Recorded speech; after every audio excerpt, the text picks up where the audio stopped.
참 오랜만이었습니다. 한동안 연락이 되지 않던 친구의 소식이 들려온 건 지난 1일. 남자한테 전화가 왔어요. 누구시냐고 할게 형사다.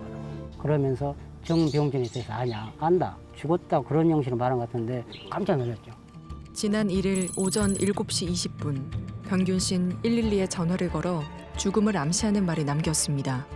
그리고 10분 뒤 경찰이 미처 손쓸 틈도 없이 결심을 실행에 옮긴 병균 씨. 당시에 뭐 유서라든지 뭐 이런 걸 남겨놓으신 게 있었나요? 지갑에 화장이 담은 쪽지라고 볼 수 있고 월세 계약서 끝자락에 짧게 써내려간 세 줄의 메모. 세 달치 밀린 관리비와 TV 이용료를 내야 한다는 말과 함께 남은 돈으로 자신의 마지막을 정리해달라고 했습니다. 나머지 돈으로 화장시켜 주십시오. 그가 마지막을 선택한 장소는 9년 전 이사온 아파트 단지였습니다. 그가 극단적 선택을 한 이유를 이웃들은 알고 있을까? 그 X로 사시는 분 혹시 아세요? 주변에 막내가 없으셨나요? 9년을 한 아파트에 살았다는 고인을 이웃들은 좀처럼 기억하지 못합니다.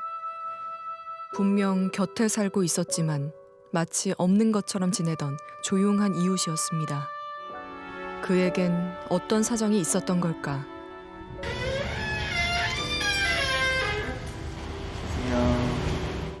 오가는 조문객 하나 없는 병균 씨의 빈소를 형이 홀로 지키고 있었습니다. 동생분 가족분들은 지금 형님 말고는 따로 먼저 나 하나뿐이 없으니까 거의 안 했죠. 연락을. 막상 죽었다는 소리 듣고 나니까는 누구를 쏟아지게 나도 모르고.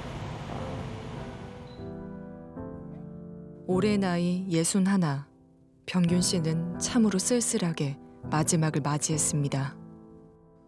고인의 휴대전화에도 그의 쓸쓸했던 인생의 흔적이 고스란히 남아 있습니다. 한 개도 없어. 전화번호가 저장해놓은 게. 저장된 연락처 하나 없는 휴대전화에 최근 몇 차례 연락을 주고받은 번호 하나가 눈에 띕니다. 여보세요. 여보세요? 예, 예, 안녕하세요. 선생님이세요, 혹시? 예.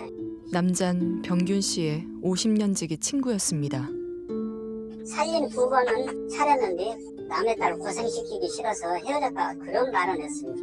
그러면은 이분 혼자 사신 지는 어느 정도 되신 거예요? 오래됐어요. 평생을 참 외롭게 살다 간 친구였답니다. 그런데 최근 변화가 느껴졌다고 했습니다. 2천만 원 갖고 있다가 이번 6개월 동안 여행하면서 돈 시원하게 써버렸어. 그 2천만 원. 병균 씨가 죽기 몇 달 전 재산을 정리해 여행을 했다는 겁니다. 넉넉지 않은 살림의 일탈과도 같았던 긴 여행은 아마도 마지막 가는 길의 시작이었던 것 같다고 했습니다. 전국을 한 바퀴 돌았다고 갔다 와서 이야기하더라고요. 처음으로 한번 세상 즐겁게 한번 돌았다, 여행을 다녔다 그 말을 하더라고요. 여행을 마치고 며칠 뒤 극단적 선택을 한 병균 씨. 며칠 전까지도 분명 사람이 지내던 집이건만 온 길을 찾아보기 힘듭니다. 방 한 구석에 쌓여있는 우편물 속엔 미납금을 안내하는 독촉장이 가득합니다. 생활고에 시달리고 또 닦고 지금 그랬어요. 이제까지 그렇게 살아왔어요. 네.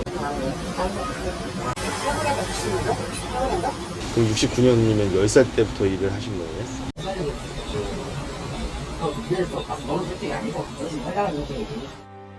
어려서부터 거의 평생을 구두를 닦으며 살아왔다는 고인. 그가 가난의 굴레를 벗어날 수 없는 이유가 있었습니다. 여도소가 19살 때 가가지고 그렇게 해서 전과자가 돼버렸으니 인생을 많이 포기했죠. 그때부터 그 애가. 전과자랍니다. 그래서 인생이 참 험난했다고 했습니다. 그런데 19살 어린 나이에 전과자가 된 그를 애타게 찾아 헤매던 사람이 있었습니다. 그는 5.18 민주 유공자를 위해 재심을 담당했던 변호사였습니다. 검찰에서 2018년에 이 소요 사건에 대해서 재심 청구를 직권을 했어요. 일단은 바로 무죄가 나오니까요. 징역 1년을 받고 실형을 살았는데 사회 재심 청구를 안 한 사람이 있으니까 그래서 제가 국선변을 지정이 돼가지고 했던 거예요. 이렇게. 40년간 그를 따라다니던 전과자라는 악인은 1980년 광주의 거리에 섰던 혹독한 대가였습니다. 5.18 민주화 운동 당시 시민군으로 투쟁했던 정병균 씨. 연락을 했는데 안 나온다고. 재판 안 나오시나요? 안 나온다고. 그래서 당신은 잠깐 와서 서 있기만 하면 됩니다. 본인은 신문만 하기는 5분도 안 돼서 끝납니다. 그리고 여기서 무죄를 받으셔야 형사보상금도 받고. 그날 총칼을 들고 무력 진압에 대항했던 시민군들에게 세월이 흘러 재심을 통해 무죄가 선고되고 있었습니다. 하지만 끝끝내 재심 청구를 거부했다는 병균 씨. 5.18만 생각하면 지긋지긋한데 그때 내가 감옥도 가고 다 고생했는데 왜 또 가서 법정에 또 서냐고. 제발 나 5.18하고 나 말도 듣기 싫으니까 나 귀찮게 하지 마라. 돈도 싫고 다 싫다. 나 아무것도 싫다. 40년 전 뜨거운 역사의 현장에 있었던 그는 왜 세상의 관심을 외면하고 스스로 세상을 등진 걸까? 1980년 5월 전국은 민주주의를 외치는 시민들로 들끓었습니다.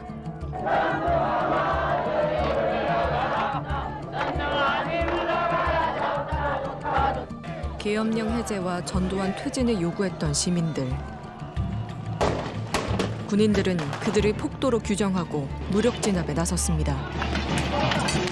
군인들의 무차별적인 폭행과 사방에서 날아오는 총탄 세례에 피바람이 불던 그날, 광주의 거리엔 병균 씨도 있었습니다.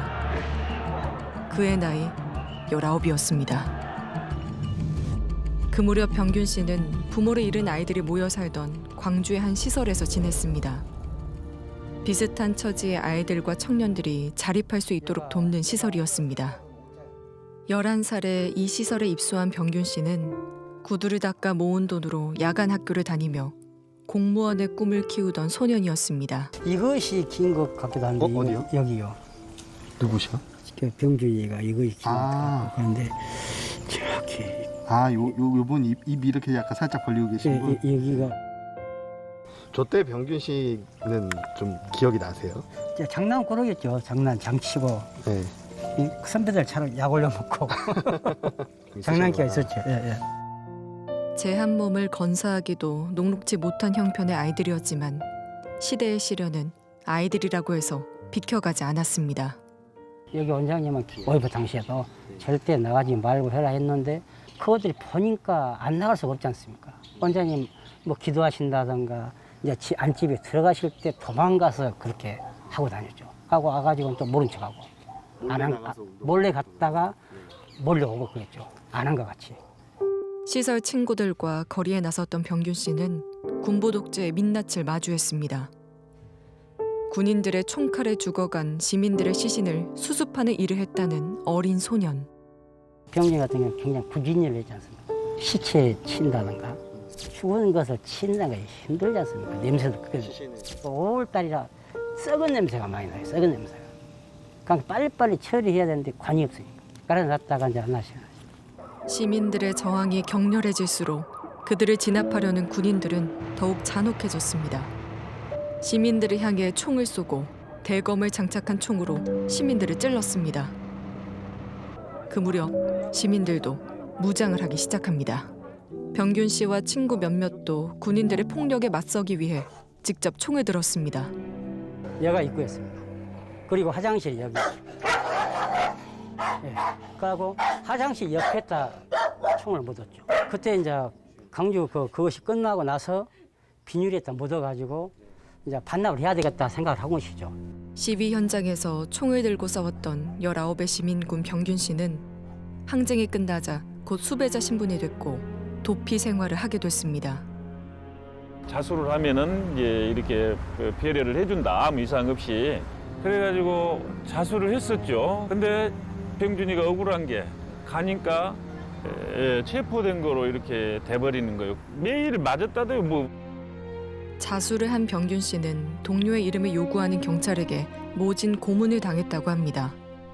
그렇게 맞으면서도 누구하고 했냐, 부르라고 했는데 입에서 이렇게 내 첫자가 올라왔는데도 그렇게 맞고도 참았다. 이제 그런 말을 주변 사람한테도 하고. 그때 그 얘기 들으셨을 때 아, 미안하죠.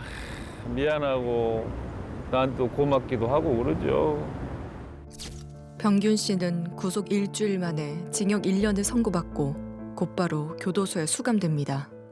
어렸을 때부터 고생하고 큰 데다가 5.18로 이래서 이제 모든 꿈이 좌절돼 본 데다가 그때 당시 전과에 있으면 누가 써줬는가요? 5.18 데모에서 교도소 갔다 왔다면 어디 빨갱이인 줄 아는 이런 집단으로 다 몰아불고 그럴 때는데 취직을 했겠어요. 무엇을 어떻게 하겠어요. 그래서 꿈을 포기해야 하는 현실만큼이나 그를 끊임없이 괴롭힌 것이 또 있었다고 고인의 형은 기억합니다. 안 당해본 사람 모른다.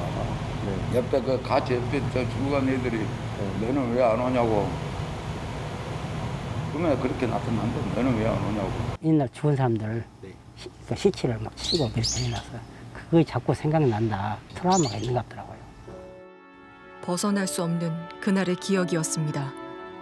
19 소년이 마주해야 했던 악몽 같은 그날. 세월이 흘러 세상은 그들의 숭고한 희생과 헌신을 기억하자고 다짐하기 시작했습니다. 하지만 정작 병균 씨는 자신의 인생을 점령한 그날의 기억에서 벗어나기 위해 발버둥을 쳤습니다. 혹시 마지막에 만나셨을 때는 언제쯤 이렇게 마지막 만난 지는 한 4, 5년 됐고 2, 3년 전부터는 완전히 거의가 끊다시피 했어요. 거의가 끊다시피 한 것 같아요. 언젠가부터 생사고락을 함께했던 5.18 동지들과 연락을 끊은 병균 씨. 그는 자신에게서 그날의 기억을 지워내기 위해 세상과 단절한 것으로 보입니다. 스스로 삶의 끈을 놓기 전 그는 평생 해오던 구둣방 일을 그만뒀습니다. 말 들어보기에 6개월 쉬었다고 하더라고. 왜 6개월 말고. 아니, 머리 지금이 조금 있었을 때는 거죠. 5개월 보는 것이. 6개월 전 아마도 그때부터 삶의 마지막을 준비한 것으로 보이는 고인. 이번 6개월 동안 여행하면서 처음으로 살아남은 사람 대접도 받아보고 생활도 해보고 이제 여한 없어 형님. 처음으로 평범한 시간을 보내 여한이 없었답니다. 평생을 그날의 기억에 갇혀 괴로워했다는 고인은 스스로에게 평범하디 평범한 시간을 선물하며 마지막을 준비했습니다. 긴 여행을 마치고 돌아온 그는 지난 1일 고단했던 자신의 삶을 내려놨습니다. 그날 거리 위에 함께 있던 친구들은 마지막 순간까지 외롭게 싸우다 떠난 고인의 죽음이 애석하기만 합니다. 사실 자살로 생을 마감한 동지들이 많이 있었어요. 제가 생각할 때는 거의 참 있을 수 있는 일이고 예측했던 일이고 안타까운 일이다. 그런 생각을 해요. 얘기를 해요. 참 이런 부분 때문에 사실 제가 이렇게 인터뷰를 안 하려고 그래요. 근데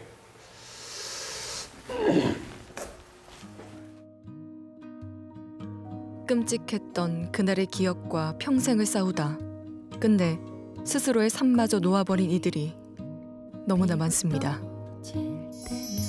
그들의 마침표가 닮아있는 건 우연이 아닐 겁니다. 본인의 그 삶을 이 사회 민주 발전을 위해서 사신 거잖아요. 그러다가 그 피해를 지금 고스란히 입으신 건데 사실은 혼자서는 못 헤어나와요. 잊어버려야지 하는데 잊혀지지가 않고 오히려 더 또렷해지고 그다음에 신체적인 통증은 점점 더 심해지고 그런 통증은 또 과거의 기억을 불러일으키잖아요. 그러니까 이게 악순환인 거죠. 반드시 그 책임을 지고 치유를 해야 되는 것이 국가의 의무라고 저는 생각을 하고요. 잊지 않겠다고 다짐했지만 지켜내지 못했습니다. 폭력이 도시를 덮고 수백 구의 시신이 질비했던 거리. 그곳 한가운데 서 있던 19살 소년의 기억은 죽어서라도 떨쳐내고 싶은 끔찍한 악몽이었습니다.